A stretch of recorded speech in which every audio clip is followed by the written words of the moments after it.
I've always been pretty independent. And when I tried to become more independent, Hey, what's up, everybody? Welcome to the YanBar Podcast. Brian Barcelo, host of this episode. Today's guest, Kim Sherrele, founder of Fashion for Prosperity Makeover for Domestic Violence. Kim, yes, thank you so much for agreeing to this thank you. podcast. Thank you for having me. Now, Exciting. if you don't mind, let's cut to the chase and stuff. What's your organization about?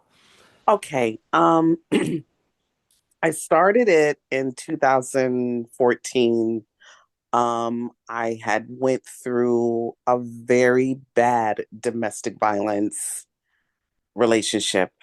And I just was asking God, like, how can I get out of this? How can I, while getting out of this, help other women?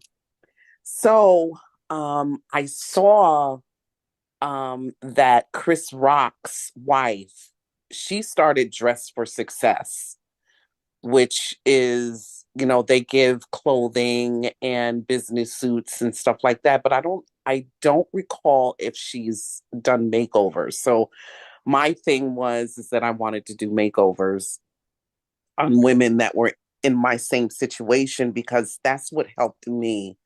I got off my butt and I said I got to take care of my kids. I said let me get myself together, and it helped me from the inside out just to see my beauty from the inside out. And I was like, you know what?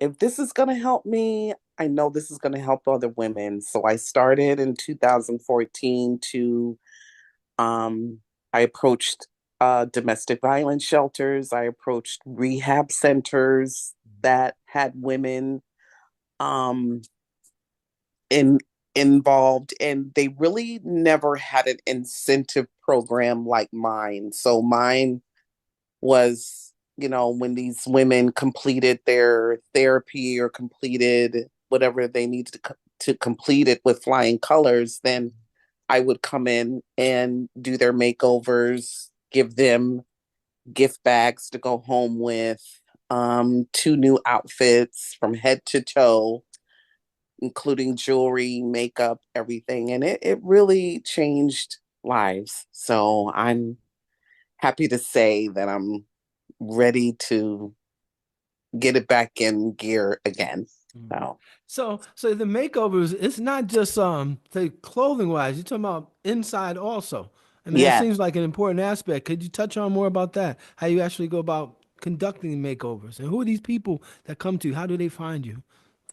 So, what I did was approach different domestic violence shelters in my area and different rehab centers. And I asked if there were any certain women that you thought were just above and beyond trying to get back on their feet. And they gave me a few women, um what I I think I know the reason why it was such a success is because I used what I went through to help these women. And it's hard to help someone when you haven't been there, Mm. when you haven't been through the situation. So I've been through the situation, and they knew, and I prayed with them. Um and I think that that's what made them, and telling them my story and telling them how much I was broken down and what helped me. I feel that that encouraged them to say, you know what, if she can do it and she went through whatever she went through, and understands what I'm going through, then I can do it too. So I dove into what these women felt about themselves. I how dove into using my story to tell them how they can get out of these situations. And I think that's what helped. Yeah, definitely. So you have a multi-pronged approach to this. You have the physical, the mental, spiritual aspect Mm-hmm. of it. And not only do you empathize, you actually, in a sense, walk the mile in their shoes. You actually know what Yes. they've been through. Um, if it doesn't cause you any pain, do you mind touching on your personal experience as much as Um, possible? It really doesn't. I was in a situation where unfortunately, sometimes I feel like when men or even women, when they abuse their spouse, there's something inside of them that is missing. Mm. And when I was with my son's father, he was from another country and coming here and getting started, and he did become successful, and I think, and abusers, they seem to feed on people that don't have a lot of self-esteem, or I don't know what it is, but they just seem to feed on women or men that they know that they can control.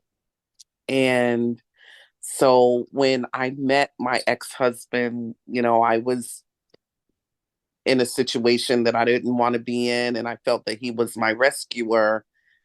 And so, excuse me, when we married, he kept me secluded. And then when I tried to, he was paying all the bills, he was doing everything. But when I tried, I've always been pretty independent.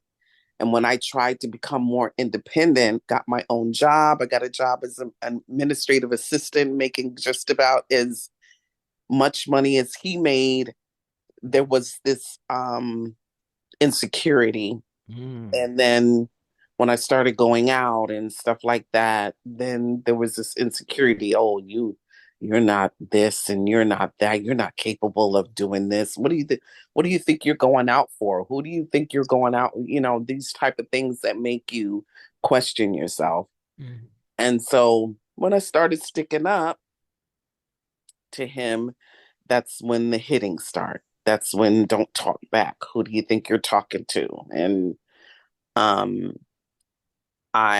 he actually hit me. He owned a pistol, hit me with a pistol. Um and just hit me when I was pregnant with my son.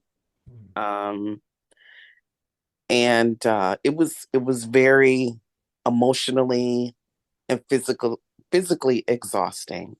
Mhm. But then I got the courage. I started praying a lot. I was going to church. I was meeting spiritual people in my life that made me stronger. And I was lucky enough to leave. I His family, the type of people that they were, being from the country that they were, they didn't believe in involving police or anything in their matters. But Mm. here in America, it's Right. different. Mhm. Yeah, exactly. It's different here. You're in Mhm. America now. Mhm. So, but yeah, that's basically it was rough, Yeah. but I thank God I found the strength. Um, Especially having a good friend is important. Not a lot of friends, but if you have Mhm. that one good friend that encourages you and says, "Girl, you got this. You could do better." And I was always into entertainment. I was always that type of person, but I let this man make me lose myself. Mhm. So, but I Yeah, got so out of it, so thank God.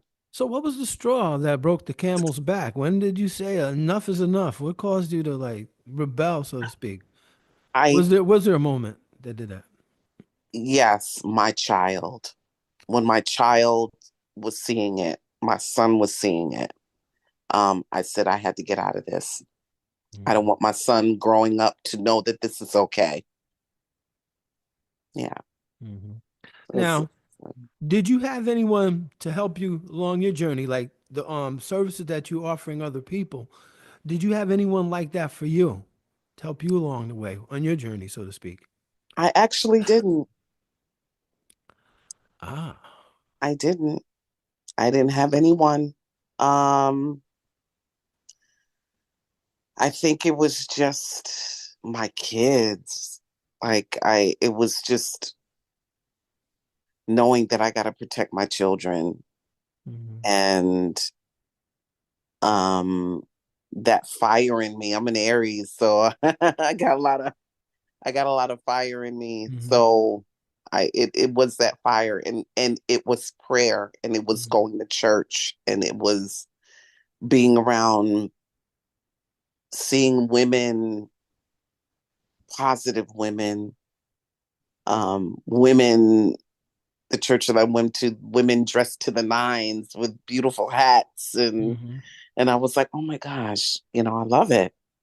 And so that I didn't have anyone. It was just my inner Right. self saying to myself, you could do better than this. So you understand the importance of having someone go through this with you, some guidance. Yeah. Yes. And firsthand actually and stuff. Now, before we go any further, how would someone contact you in order to obtain your services? I'm just starting back again, Hmm. and they can definitely go through Facebook under Kim Gabriella, KIMGABRIELLA. I'm still working on my website. I'm still working on a few things. Um, Now, if you like, I can place some links in the description for you yes, if you like that. absolutely. Okay. Absolutely. And I'm sure you Yeah. have website. Now wait a minute, and all of that be coming soon. Now also that you have some other things that you're up to. I heard in your past you had some experience with radio. You mind speaking about that a little Yes. bit? And I really, really loved it. I really want to do it again. I just, the radio station that I was with, the owner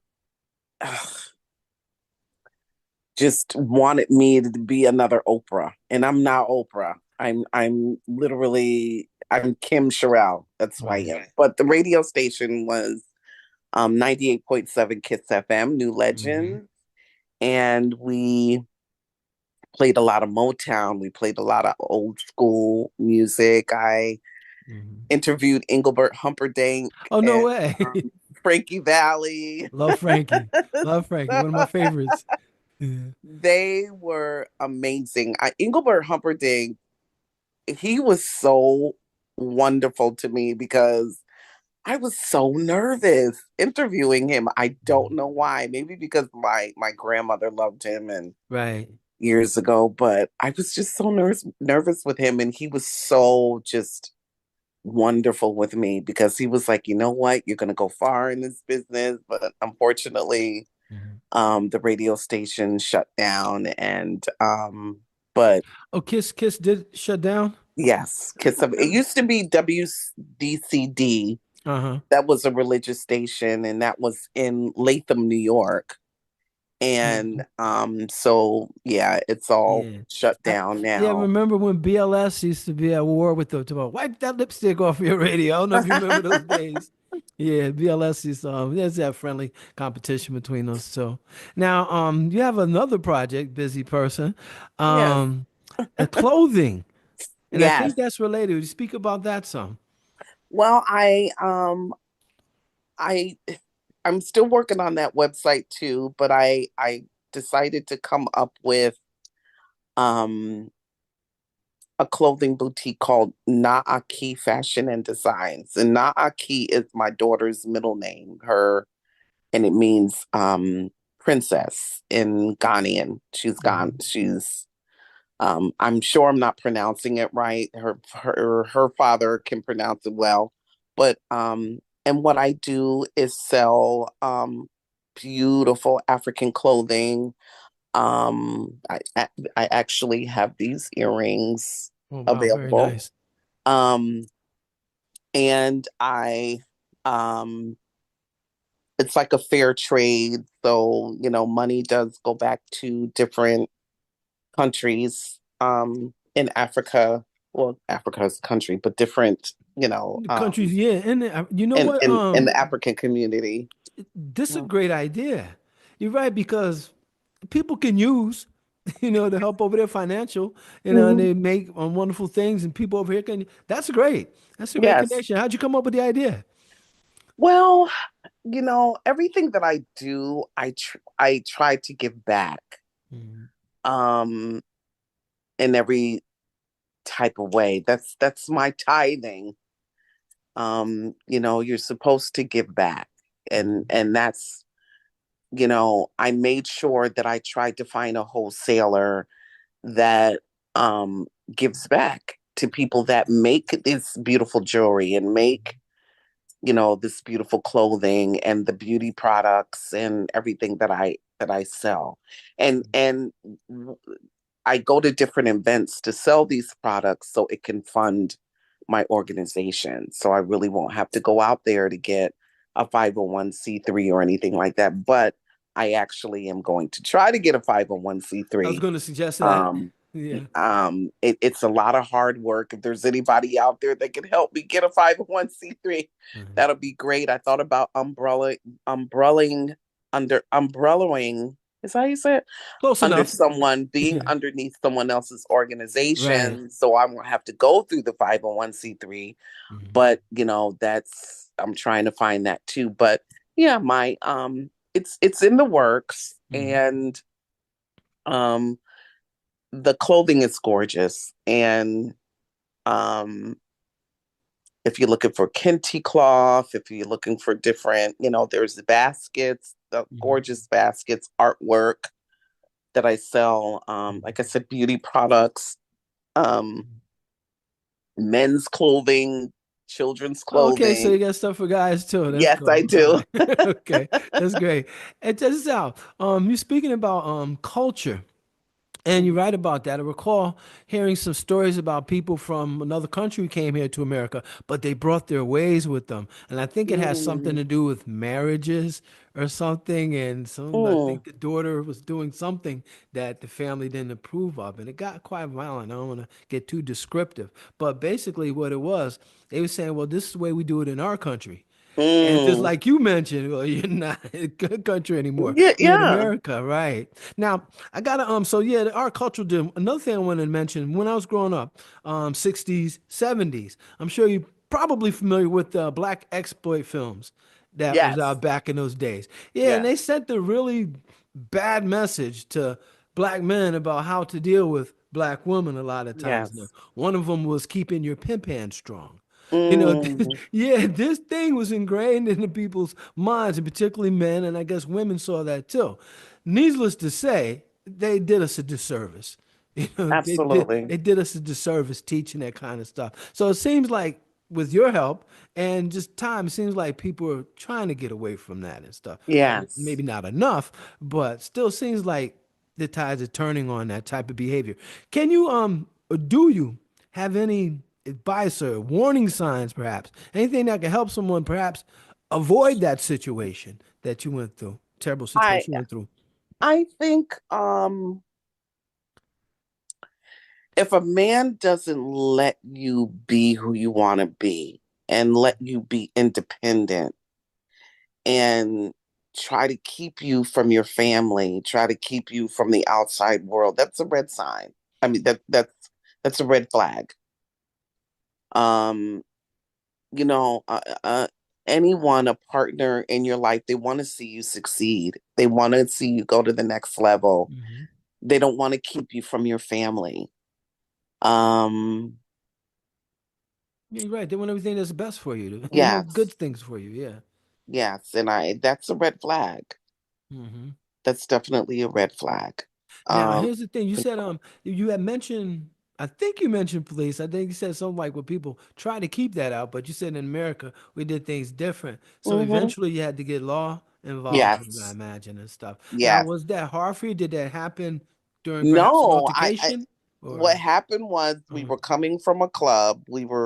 But we lived in Connecticut at that time, and New hmm Haven had a lot of Jamaican clubs, and I love Jamaica. I love Jamaican music. I mean, I'm Haitian, so hmm I love the culture. And so we were coming from a club, and he literally dragged me off the floor because he felt like someone was, flirting with me. and dragged me out the door Ooh. and was beating me in the car. And so a cop was behind us and saw everything, Oh, saw him swinging on me and stuff like that. And he pulled him over. And the cop asked me if I wanted to press charges. And I said yes. And he ended up going to jail and spending the night in jail that night. mm-hmm. And that's when I had to call his sisters. And his sisters were like, we don't do that in our country. We don't. And that's when I had to tell her, well, you're in America now. Yeah, when So in Rome. Yeah. yeah, Yeah. yeah. So yeah. Wow, incredible. Now we're gonna be getting down to it soon. As customary on the pod, I like to ask guests for words of wisdom, some Okay. advice, or anything that you want to say, or perhaps something that we didn't cover that you want to talk about. Now's the time. Well, I am a singer too, Ah, but um I would say don't think that you can't do anything you want to do. If it's five things that you are good at, just try to hone in on each one, take one at a time, but there's no reason why you can't use those five things to impact the community. Find what you love, right. find a hobby that you love, Mm-hmm. and hone in on it. Just go out and see if people like it. Mm-hmm. Because nowadays everybody's getting into the entrepreneurship thing, Mm-hmm. and you never know, it may click. Yeah, So man. I just say do what you love, do what you Mm-hmm. need to do. Don't make it hard. And anything that is too hard, it's not God. Ah, It's the enemy. understood. Now, another thing you touched on, you said you sing too. Now, I happen to check out your one of your songs on YouTube. Very, very nice. Thank you. Was that what you won't do for love? A Want rendition of to, that? will do, yes. Very, very nice. Do you Yeah. have anything else coming out, or do you have other music for people to check out?